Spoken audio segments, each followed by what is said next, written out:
सनातन धर्म में साधु, संत, सन्यासी, ऋषि, मुनि, महंत, इनकी अलग अलग श्रेणियां हैं और इन्हीं में से एक श्रेणी है नागा साधु, जो बेहद रहस्यमयी होते हैं, संसारिकता से एकदम मुक्त, भौतिकवादी संस्कृति से परहेज करते।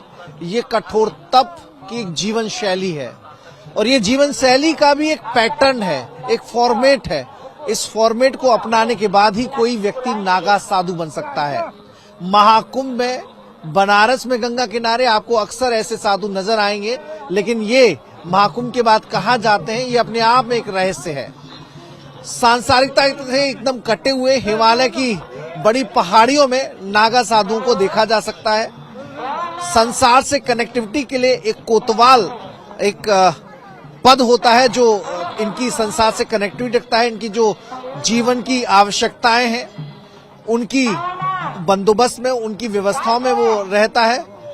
महाकुंभ में ऐसे तमाम नागा साधु पहुंचे हैं जो सालों से कठोर तपस्या कर रहे हैं, सालों से अपनी साधना में व्यस्त हैं। और ऐसे ही साधुओं को 10 नाम नागा सन्यासी जो कि महानिर्वाणी अखाड़े के सामने देखिए नागा साधु यज्ञ कर रहे हैं। आगे आप देखेंगे तो जो हवन चल रहा है, यहाँ पर जो उनके भक्त हैं उनमें विदेश के जो लोग हैं वो भी हैं।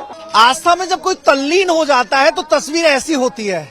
देखिए ये कुंभ की तस्वीर है, बाहर के लोग श्रद्धालु हैं और देखिए अपने अपने तरीके से इस पर्व को सेलिब्रेट कर रहे हैं। स्नान करने के बाद जो भजनों का आनंद होता है वो लिया जा रहा है।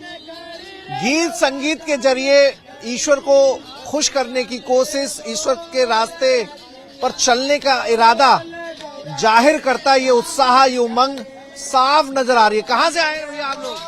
हम लोग छत्तीसगढ़, रायपुर। तो आनंदित खूब हो रहे हैं? बहुत आनंदित। हम लोग सुबह ही स्नान कर लिए, 5 बजे से घूम रहे हैं बड़ी। भजन की सुरों पर थिरक रहे हैं आप लोग? जी जी जी। दादा कहाँ के हैं? पंजाब से बेटा, पटियाला से बेटा। आप एकदम भक्तिमय हो गए? मैं शुरू से हूँ, मैं अयोध्या भी जाता हूँ। मैं बहुत मानता हूँ श्री राम जी को, भोला जी को। मैं भजनों में आप खो जाते? हाँ जी हाँ, तभी तो देख नहीं रहे आपके सामने हूँ। पंजाब में भी अकेले भी भंगड़ा डालता हूँ। लोग मेरे को कहते तने कहाँ से सीखा। मैंने दोबारा हो जाए एक बार? एक कोई नहीं सर, लोग कहते कहाँ से सीखा पंजाब में। मैंने कहा बेटा मैं सीखा नहीं हूँ, मैं भोले का नाम लेके डालता हूँ, ऑटोमेटिक शुरू हो जाता है। बोले उस्ताद देते एक बार, बोले दोबारा एक बार देख लेता था। अच्छा सर, मैं थोड़ी सी मैं यहाँ की सरकार की बहुत बहुत शुक्रिया अदा करता हूँ। कैसा लगा महाकुंभ? बहुत मुझे अच्छा लगा, बहुत बढ़िया। अभी तो आएंगे लोग, बहुत सिस्टम पूरा है। हम रात के आए हुए हैं, बहुत मन खुश हुआ। सड़कें, बिजली, पानी, मार्गदर्शन, सुरक्षा, किसी चीज की कमी नहीं है। पुलिस सीआईडी में भी है, पुलिस वर्दी में भी है, सब होनी चाहिए ना।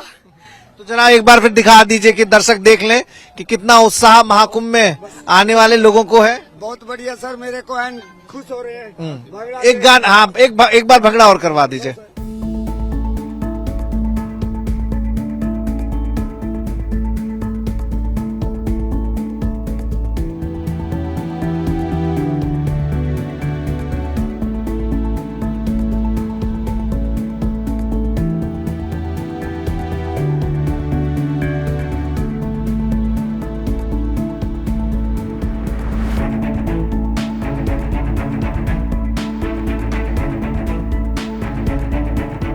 तो ये भी एक तरह की तपस्या है, ये भी अपने अलग तरीके का अध्यात्म है। रास्ते बहुत सारे हैं उस मंजिल तक पहुंचने के लिए। कोई हठ योग के जरिए पहुंचता है, कोई तपस्या के जरिए पहुंचता है, तो भक्त योग भी अपने आप में एक माध्यम है। और भक्त योग की अनूठी जो तस्वीर है वो महाकुंभ में देखने को मिल रही है।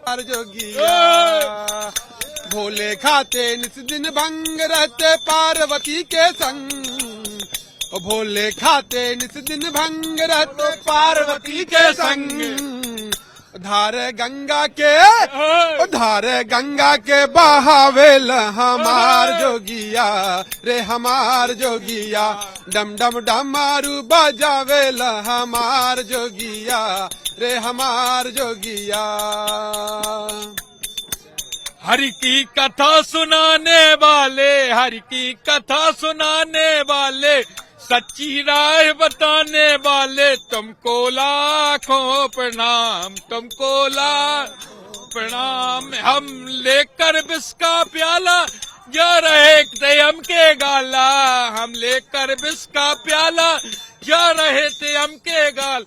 हमको सुधा पिलाने वाले, हमको सुधा पिला वाले, सच्ची राह बताने वाले, तुमको लाखों प्रणाम, को लाखों प्रणाम। हर की कथा सुनाने वाले, प्रभु की तीर में रामे मनोरमे, सहस्र नाम ततुल्यम। राम नाम वरानने। तो शिव जी ने पार्वती को कहा कि अगर आप जो है विष्णु सहस्रनाम स्तोत्र नहीं कर सकते तो इस मंत्र से ही पूरे स्तोत्र का लाभ मिल जाएगा। तो वही स्तोत्र का उच्चारण महाकुंभ की गली गली हो रहा है। कोई भजन से अपनी साधना कर रहा है तो कोई हठ योग दिखाकर ईश्वर को प्रसन्न कर रहा है। हर कोई आज के दिन गंगा में डुबकी लगाना चाहता है। तो सुविधाओं भरे तकनीकी वाले इस डिजिटल महाकुंभ में सरकार ने सुविधाएं दी हैं, सहूलियत दी है, ताकि लोगों की ये जो आध्यात्मिक यात्रा है वो अच्छी तरीके से हो सके। देखिए ये लोग ऋषि, आप क्या कहने की कोशिश कर रहे हैं? देश आदि अनादिकाल से धर्म सापेक्ष देश है, क्योंकि ये देश चारों वेदों का है। नहीं है तो इसमें वर्ल्ड लेवल की बहस करवा लो। ये देश चारों वेदों का देश, इस देश को धर्म सापेक्ष बताना ईश्वरीय अपराध है, और ईश्वरीय अपराध का एक ही दंड, मृत्यु दंड, मृत्यु दंड, मृत्यु दंड। महाकुंभ को लेकर क्रेज कोई भारत की भौगोलिक सीमाओं तक सीमित नहीं है, बल्कि सीमाओं के पार भी महाकुंभ की गूंज सुनाई दे रही है। और इसीलिए देखिए इजराइल से कुछ लोग आए हुए हैं जो महाकुंभ का हिस्सा हैं। आपने देखा, कैसा लगा आपको महाकुंभ का अनुभव? This is very special. Lots of people gathering together for spirituality, and the experience is amazing. Once in a life. You take blessings from sadhu, mant, mahatma. Yeah, of course, like everyone else. Yeah. What about Prayagraj?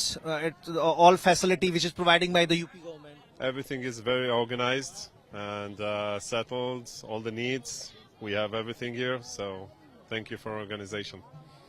You are with. No, it's okay. Yeah, I'm with you. How you feel when you are in Mahakumbh? It's a spiritual fair of Sanatan Dharma. It is very special. I never see so many crowd and so many people and some special persons, and I don't know. It's very huge and spiritually. Very arranged manner. Yes, yeah. I'm surprised to see that everything is very organized and very even clean. I think even स्वच्छ महाकुंभ रे ऐसी theme भी है पिछली बार। बिल्कुल इस बार आप इन्हीं के साथ? हाँ, मैं इन्हीं के साथ हूँ। ये हमारे मित्र हैं, तो ये इजराइल से आए हुए हैं और इनको बहुत अच्छा लग रहा है। जिस प्रकार की व्यवस्थाएं हैं यहाँ पर, बहुत अच्छा ऑर्गेनाइज किया गया है। मतलब हर तरीके से साफ सफाई से लेके अखाड़ों से लेके सब कुछ एकदम सुव्यवस्थित है। Thank you to be here. thank you. Thank you very much. तो ये